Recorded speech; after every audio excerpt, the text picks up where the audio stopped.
যদিও ইতিমধ্যে ভারতীয় ভিসা সেন্টারে প্রয়োজনীয় লোকবল নিয়োগ সম্পূর্ণ হয়েছে। আগামী শুক্রবার ভারতীয় পররাষ্ট্র মন্ত্রণালয় বাংলাদেশ ও ভারত সম্পর্কের মধ্যে ভিসা নিয়ে কোনো আসসালামু আলাইকুম।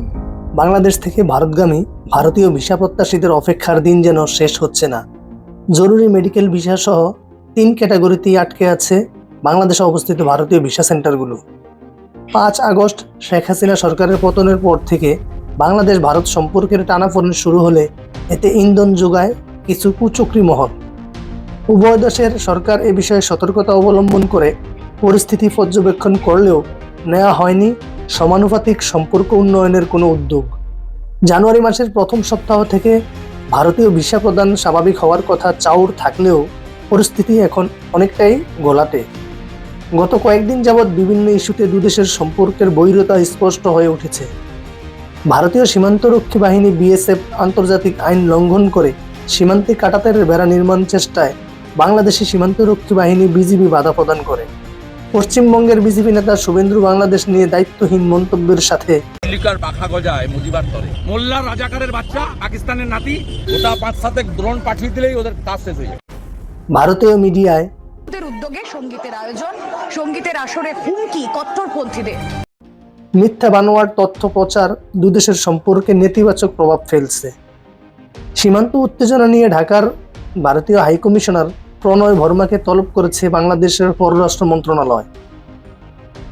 হাইকমিশনার প্রণয় ভর্মা সশরীরে এসে পররাষ্ট্র সচিব জসিমউদ্দিনের নিকট to discuss India's understanding with regard to কাঁটাতার সম্পর্কে ব্যাখ্যা দেওয়ার ঠিক 24 ঘন্টা পার না হতেই দিল্লির সাউথ ব্লকে বাংলাদেশি ডেপুটি হাইকমিশনার নুরুল ইসলামকে ডেকে পাঠায় ভারতীয় পররাষ্ট্র মন্ত্রণালয়। দুদেশের কূটনৈতিক পদক্ষেপের মাঝেও ভারতীয় সীমান্তরক্ষী বাহিনী বিএসএফ 4টি সীমান্তে কাঁটাতারের বেড়া নির্মাণ চেষ্টা অব্যাহত রেখেছে। এদিকে ভারতীয় আবহাওয়া অধিদপ্তরের 150 বছর পূর্তি আয়োজিত হবে অখণ্ড ভারত সম্মেলন, যেখানে দক্ষিণ এশিয়ার বিভিন্ন দেশের সাথে বাংলাদেশকেও মাসখানেক আগে পত্র মারফত আমন্ত্রণ জানানো হয়েছিল, কিন্তু সেই আমন্ত্রণে সাড়া দেয়নি বাংলাদেশের অন্তর্বর্তীকালীন সরকার।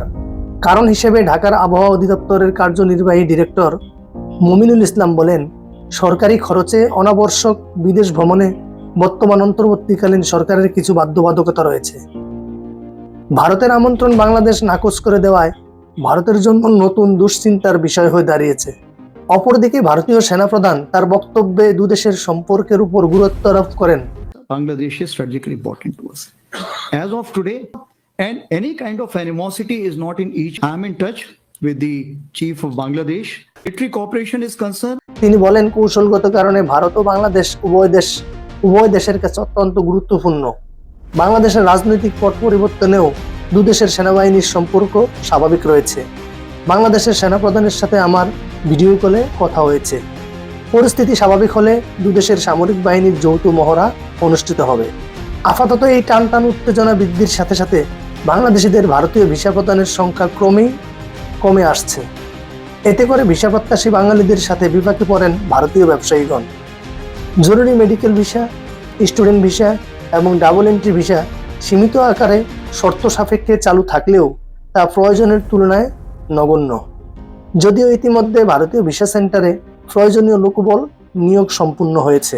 প্রিয় দর্শক, আগামী শুক্রবার ভারতীয় পররাষ্ট্র মন্ত্রণালয়ের সাপ্তাহিক ব্রিফিং পর্যন্ত আমাদেরকে অপেক্ষা করতে হবে বাংলাদেশ ও ভারত সম্পর্কের মধ্যে বর্তমান পরিস্থিতি জানার জন্য, এবং ভিসা নিয়ে কোনো সুখবর আসে কিনা আমাদেরকে সেই অপেক্ষায় থাকতে হবে।